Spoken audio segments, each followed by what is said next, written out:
উল্টাইতেন। প্রশ্ন করবেন, হুজুর উনি কি করে লৌহে মাহফুজ দেখতেন? আমি এবার আপনাকে একটা ঠিকানা দেই, লৌহে মাহফুজটা কত দূর।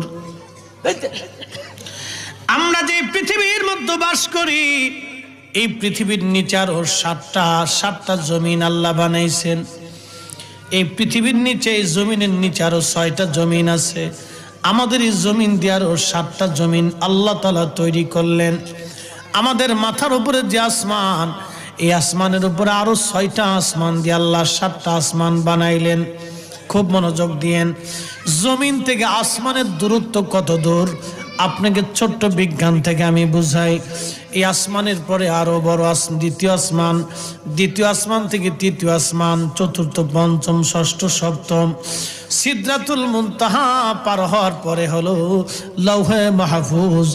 লৌহে মাহফুজ পার হয়ে যাওয়ার